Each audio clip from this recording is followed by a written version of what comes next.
What's up, everybody? Welcome to another episode of the Surf and Sales Podcast. I am one of your two co-hosts. I'm Scott Leese, co-founder of Scott Leese Consulting, and wait a second, co-founder of the Surf and Sales Summit and founder of Scott Leese Consulting. I'll get that straight one of these years. Here with my good friend and partner in Surf and Sales, Richard Harris. How's it going, my friend? It's going good, man. We talked a lot this week, so Yeah. there's a lot of stuff. I'm excited to go.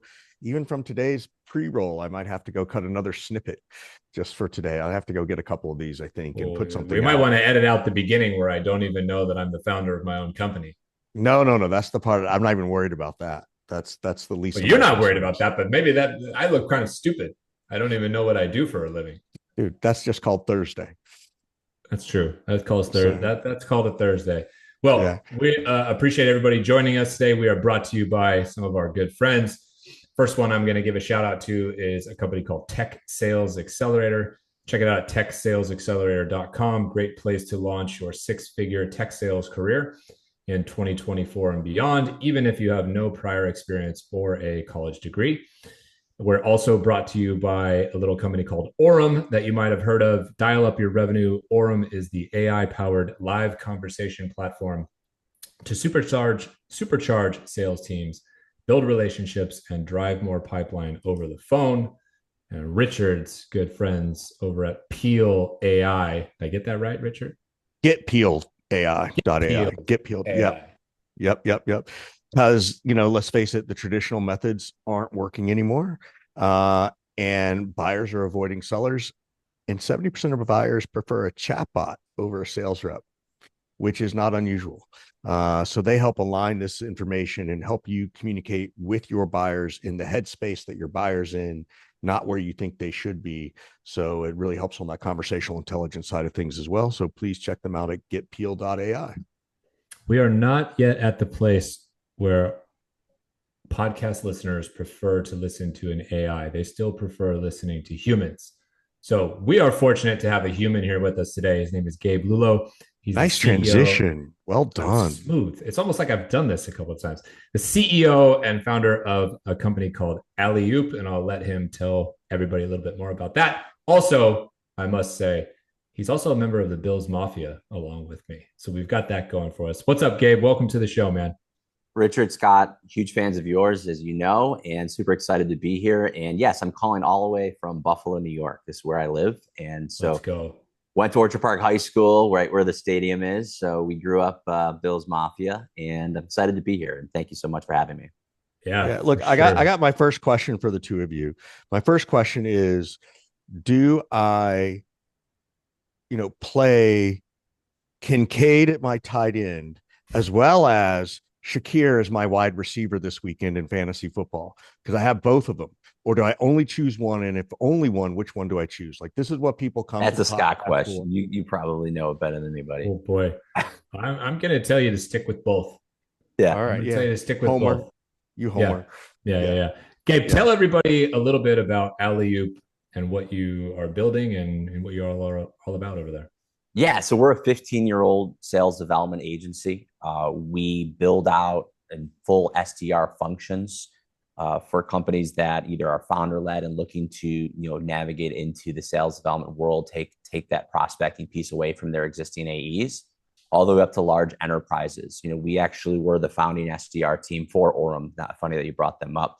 And so we made the first cold calls for that company. Huge fan of theirs, great client of ours, and vice versa. But yeah, we build out and run sales development teams and manage that SDR team for the client. Okay, So so first question. No, my first question. Here I'm we going go. first. Here we go. My first question is just quite simply, when is the SDR role going to die? I need a date and a time. I'm putting together Yeah. like a Super Bowl chart yeah, by yeah, months and days. like a And so carton of milk. When right. is it going to expire?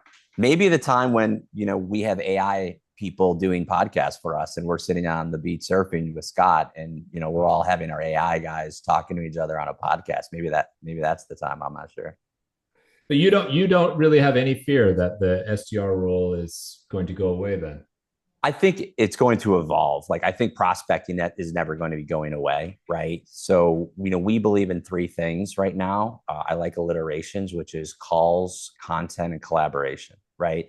So calls is, have been king for us, connecting with people. It's the fastest way. I mean, this is a call. If you think about it, it's just a different way of a call because we're seeing each other on a video, but talking live to people is, I think, the fastest and most effective way to move people into action.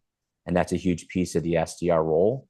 Creating content. I mean, we have SDRs right now where we see on LinkedIn have 60, 70, 80,000 followers and they're SDRs. Yeah. And that's impressive to see. And then collaboration is partnerships.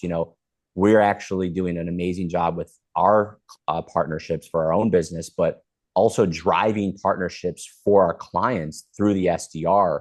It has been really helpful as well. So I just see it leveling up. We are not hiring net new SDRs that just graduated from college, right? Like we used to back in the day when the role just started. We're looking for people that know how to prospect. There's people out there that are not excited about being an AE and chasing and hunting and going after the big deals. And they like the more transactional, faster opportunities. And do they have yeah. Do they really? They really prefer to be an SDR. I mean, I've always thought of if you can find that SDR for life, right? Like those people are really good, particularly at the enterprise level, right? Right.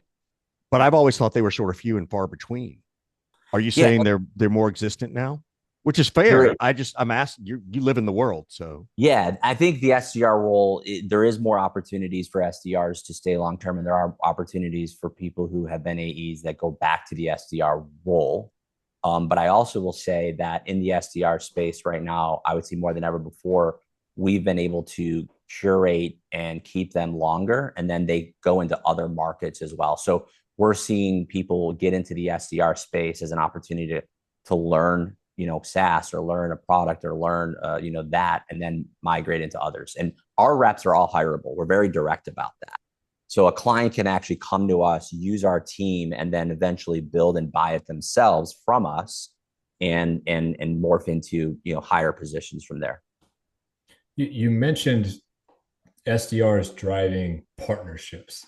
Yeah. And so I'd love for you to try to get real tactical there for people listening and say, how does an SDR drive partnership? What do they actually do?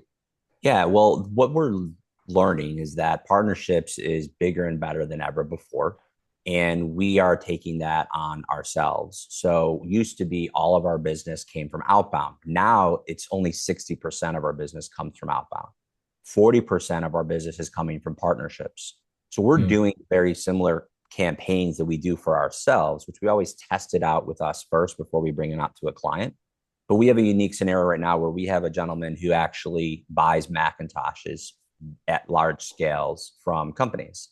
And they see an opportunity for us to drive partnerships to them. So what we're doing is we're actually reaching out to VPs of IT, CTOs, and saying, hey, listen, instead of just trying to pitch them the product, we're letting them know about a referral program where they can generate revenue in referring business to this company. And they're very eager to have a conversation. So it's the pitch that's different, but the SDR is driving those types of conversations and getting those types of dialogues happening. Why do you think the person on the other end of that phone call is open to this partnership piece, right? What's the hook to get them to look? The hardest part is getting them to pick up the phone, which none of us can control, right? The hardest part is getting them to open the email, which none of us control. How do you frame a partnership versus a traditional sales call?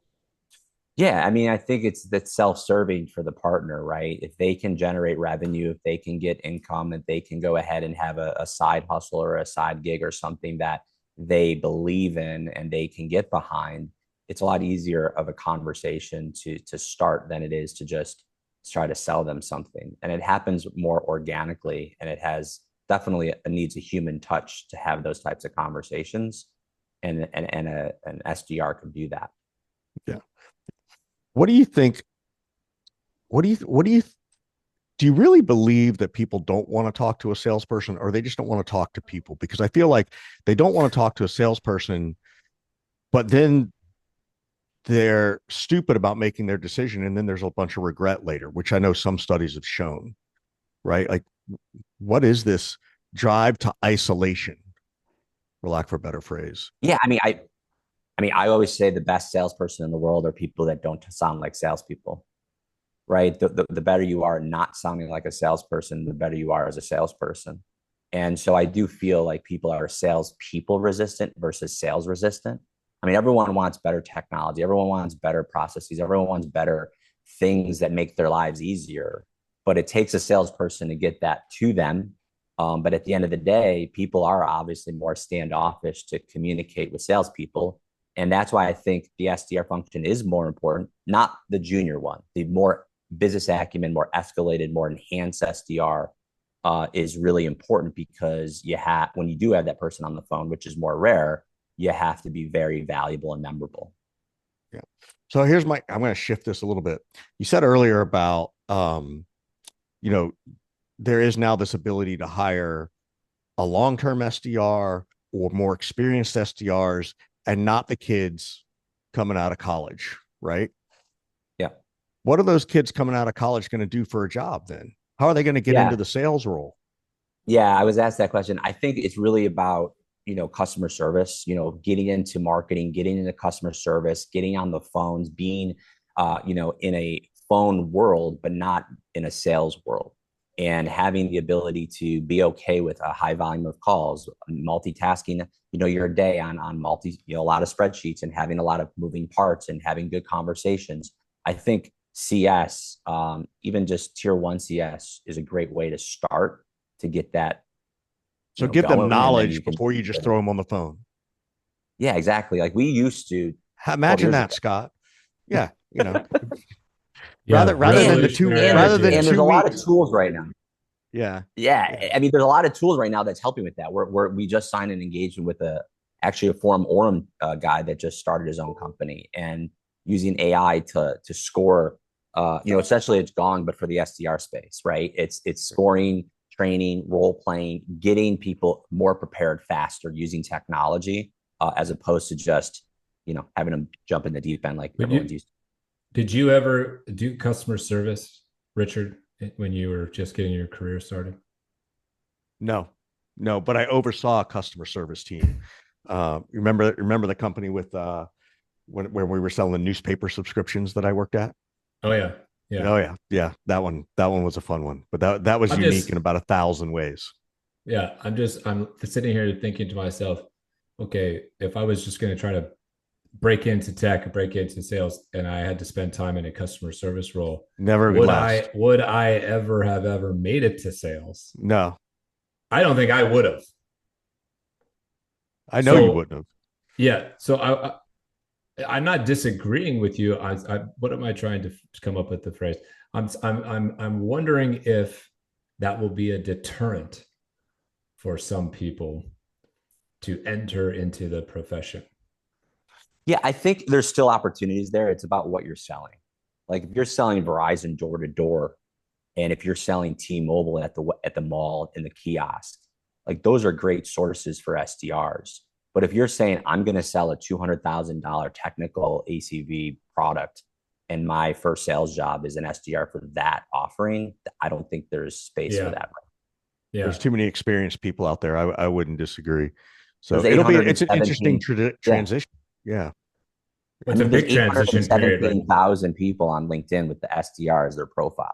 815,000. I mean, that's a lot more than it was when we started, when I started, you know what I mean? Well, 15 years ago, when you started Alleyoop, there was probably zero, because that title didn't even exist. Yes. Exactly. That's exactly right. We built the Zoom Info SDR team day one when they were Discover.org. And when we were talking to Zoom Info and building it out, there was zero. I mean, they zero SDRs, and so when we were really one of the first companies to start with the role, and now it's such a big market that, again, because the market is so big, we like to look for people who have that experience. But I think those like, transactional type selling products could be an opportunity to get into sales as entry level. So I got a question for you, Scott. Wait, hold on. For me, okay, go ahead. Yeah.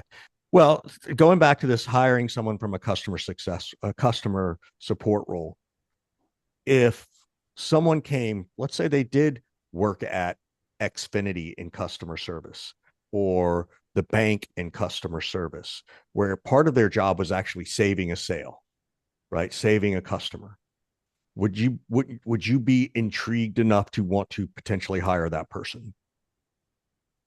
Historically, I would say no.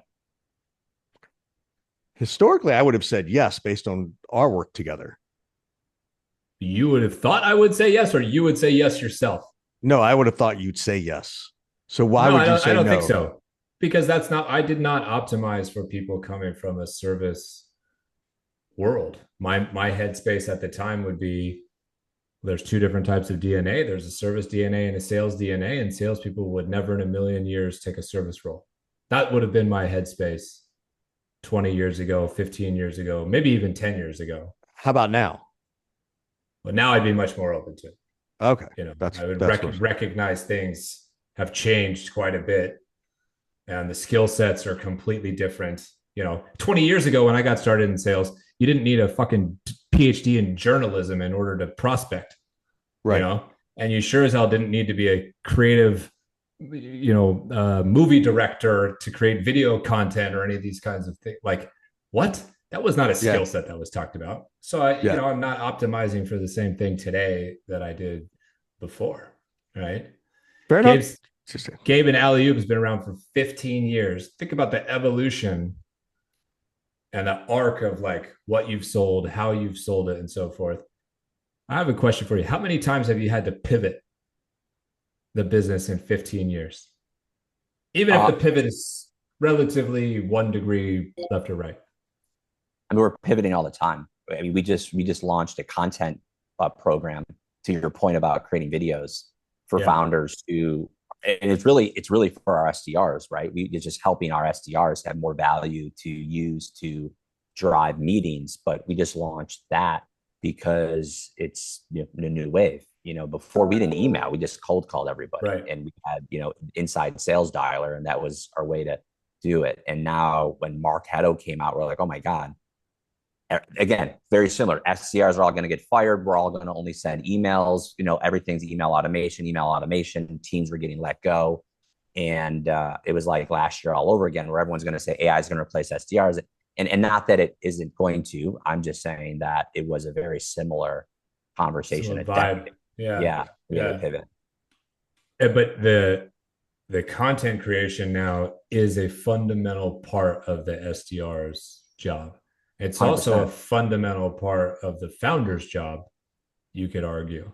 Have you had a hard time or an easy transition kind of pushing yourself a little bit out into the spotlight, branding Gabe a little bit, creating content as yourself? Has that been an easy transition for you or difficult? It was difficult. Yeah. I mean, I was 2,000 followers 2 years ago on LinkedIn, and I don't think I ever posted ever. Mm-hmm. Maybe reshared a couple. Now I'm 16,000 followers and I post 7 times a week.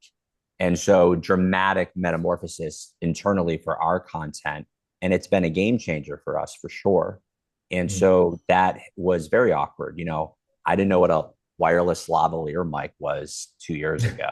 I didn't know what a 4K Lumina camera was 2 years ago. I didn't, what I mean? It was like, what the hell am I doing? And so I just had to build a team around me to, borrow. I worked with an agency, and now we brought it all in house.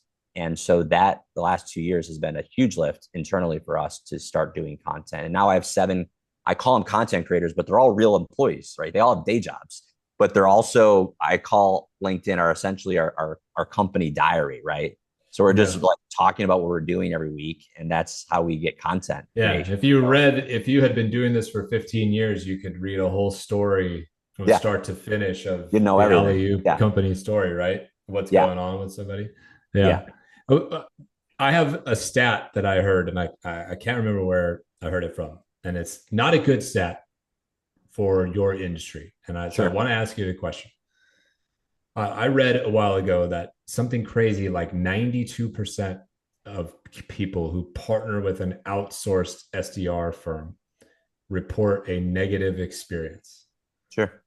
Why do you think that is? And how do you overcome that? For sure. So it's like staffing. The reason why it's very simple is the barrier of entry to start an SDR agency is zero. I mean, you can literally pick up the phone and cold call somebody and say you're an SDR agency, right? Richard, you got to do that this afternoon. Start it. I know.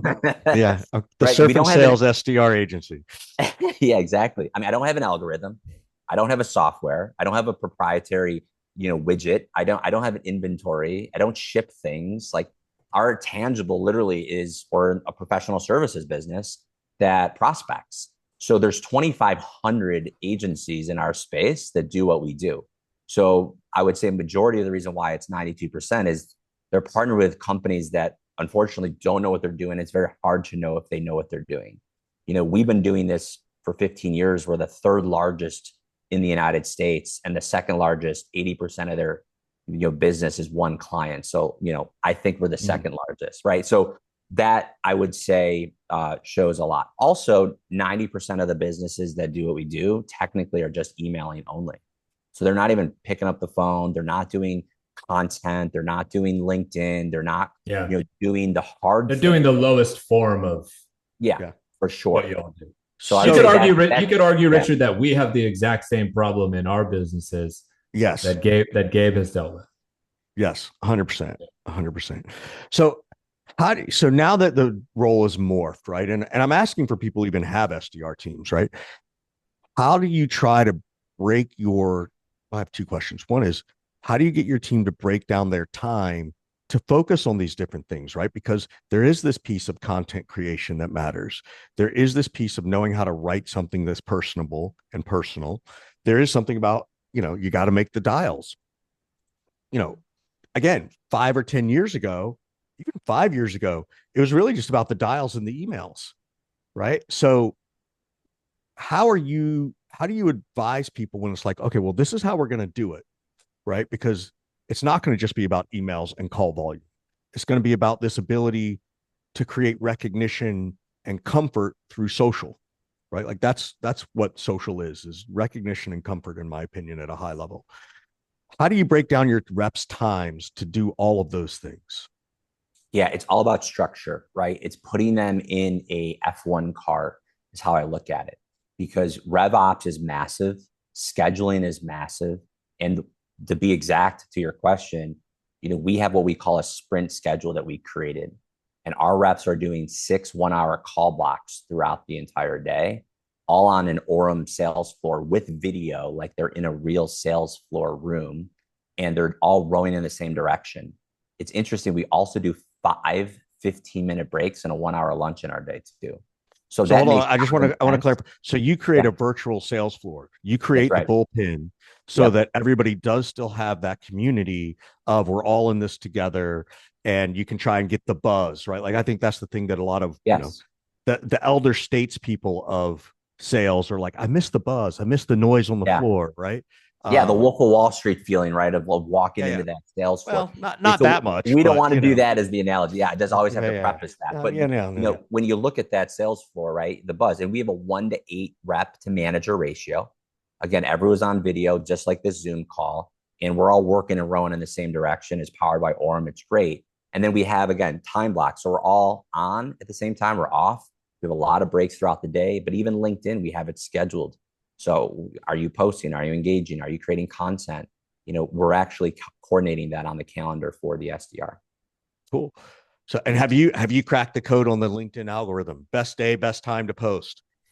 I mean, I post in the morning because that's what I've been told, and it works. But frankly, I've also posted in the afternoon. It doesn't seem to be changing. I mean, I just do what Scott does, is create just great content, or at least I try. Second fucking person who wants to be Scott Leese. Yesterday, someone told me they were asked in an interview, what do you want to do? What do you want to be when you grow up? And the guy said Scott Leese. And I'm like, now you're the second person in 24 hours. He's my spirit animal. I want to surf. Oh my God. I hear that again. Fuck. Fuckity fuck. You gotta work on your, spirit animalness, Richard. Yeah, exactly. I'm my own fucking spirit animal, Scott. That's the problem. Right. But I will. No, I think it's about the value of the content, right? That's what I've learned. Like, oh, well, how do I do it? When do I do it? Like all this stuff, and I prescribed to that for like the first 6 months. But then I just said, you know what? Let's just create good content. Yeah, no, I it's funny because yesterday I wrote a post that did pretty well. It's like hitting, it's getting to like 30,000 views, right? And I post the same time every day. Today, within an hour, my post had 200 views. Like, what is you going can figure on? it out. Send me a note, right? Yeah, right. That's the roller coaster of it all right there. Okay, let's talk a little bit about partnerships and referrals as a channel, because that's actually how you and I got introduced to each other and got connected. For those of you who don't know, or Richard maybe doesn't even know, I actually started working with Gabe and his team as a referral partner for people who need this type of work, clients of mine, and so forth. How are you continuing to think about growing that particular channel? You said before it's more lucrative than it's ever been. How does one think about growing and scaling that channel? Yeah, I think you have to think about it just like you would think about how do you bring your product to market, right? And the end result is a partnership that is fruitful for both parties and growing that. So we actually have an SDR literally attached to reaching out to people in our world that would make sense to do a partnership with, reaching out LinkedIn, making phone calls and opening up dialogues for our partnership manager. Our partnership manager is doing demos and we're counting and scoring that, no different than we would score our product demos for our company. And so we literally have attached what we do for ourselves and what we do for our clients in the sales go-to-market world, but have attached that to partnerships. And that is the actual offering. And so I wanted to look at it where I'm a partner for many, and I never wanted to be sending leads somewhere and then never know what happened to them. And I think that's the biggest thing to figure out first. I never want to have someone like you, for instance, say, yeah, sent you something, whatever happened to it. Like, well, we want to figure that out. So we work with a company that tracks all that for us to make it super user-friendly and easy. And that's how we attack it. Yeah, that was a huge part of the conversation that we had, because that's a massive pain point of mine, is I refer somebody over, off you go, and then I never hear anything. What happened? Did you get a meeting? Did they host the meeting? Is it progressing? Did it close? It did? Oh, how much did it close for? Oh, you forgot to pay me? That's weird. Let's get the invoice sorted out. When are you paying me again? Net 240 days? Come on. All of that the stuff. Partner shouldn't be the person following up every time. Like, it's ridiculous. Don't make the partner do all the work. Right. You're not doing me a favor. I'm doing you a favor. Yeah. Don't make me do all the work. And I wish more people understood that. Hopefully more people are starting to understand it. I'm not sure though. They aren't. Trust me. No. They aren't. No, it's how come you don't do this referral kind of work, Richard? I do some here and there. I never picked up the ball like you did. Again, another one of those ideas that I had long before you, because I'm lazy, because I'm tired. I don't want to follow up on this shit. And frankly, now most of my clients aren't necessarily going to be Alleyoop clients, right? I'm not working. I have a couple of early stage people, but not a lot. And those with SDR teams are so engaged with their SDR team, they're not looking to enhance it by adding another team or, ripping and replacing. Right. This is the part where Gabe overcomes the objection for you right here. I got it. I built it exactly that. I mean, Peloton's an existing client right now. We have an active campaign for Peloton. Why would they work with us? Well, we created a plug and play model. So it's a stripped down approach to what you just mentioned. Orem exactly also does this with us. So we can plug our reps into this. Yeah. I remember when that happened. I remember when that started with them. So, that's cool. No, I like it. I just don't. So it doesn't bother me. So it does bother you. Although, you would be on more podcasts like Gabe's podcast if you were a referral partner. Yeah, exactly. That's exactly the truth, Scott. I appreciate that. So, oh man, we're already like 30 something minutes into the show, so we gotta keep this thing moving. We want to thank our friends and sponsors once again. Tech Sales Accelerator. Tech Sales Accelerator is a collection of courses delivering a complete blueprint for landing an entry-level sales role at a tech company you love. Check them out at techsalesaccelerator.com.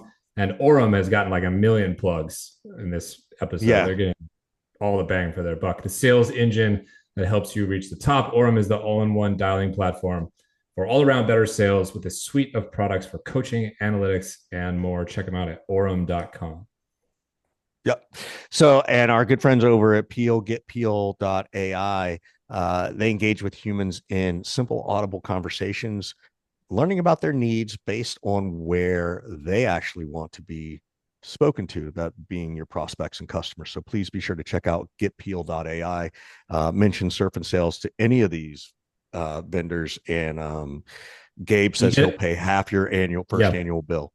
Yeah, and Richard will pay the rest. Mention that, and it's free 99 for all those products for you. Right. Yeah. So, Gabe, this is the part of the show where we say, how can we be helpful to you, man? Do you have any questions for us? Yeah, I mean, well, we talked a lot about, your content, and, I guess the big thing that my listeners will be listening to this as we reshare this out is, salespeople who are starting off as an SDR. There's a lot that are wanting to be AEs and wanting to grow. You guys are the master at this. What do they need to do to go from that, experienced SDR role to start being a full cycle sales rep? Like what would you say someone would want to do when you were making those decisions when you guys were young? Well, to be fair, we didn't have to make that decision because there was no such thing as the SDR, right? And we were in like a full cycle sales kind of environment. But I think that before you take on that type of role, I think you really want to vet where you're going and understand if that potential growth arc exists where you're going. Who's done it before? How long did it take them? What did they do? I would want to know that I have that potential and that I didn't have to leave in order to kind of move from SDR to AE. I would also like the opportunity to shadow, for lack of a better word, ride along, shadow, or whatever. Can I start sitting in on some of the meetings that I've helped booked, right, for AEs? Is there pieces of the work that I can pick up and do? Can I practice? Can I role play? Not with live fire, but like, if you're my boss, Gabe, I'm like, hey, I'm wondering if I could practice my demo with you, at 5:00 today. I'm really trying to, level up and express interest. I think it's a good idea to communicate to your boss, like where you're trying to get to, why you want to get there. And then you want some help from them. So you're on their radar. So that's a few things that I'm thinking of. Richard, what about you? I would add all those things. I also think you have to self-educate, right? You've got to go read the books, right? You've got to go find, whether it's my book, The Seller's Journey, shameless plug, whether it's, Scott's 2 books, Addicted to the Process or More Than a Number, or Chris Voss's book, Never Split the Difference. Like, you've got to self-educate.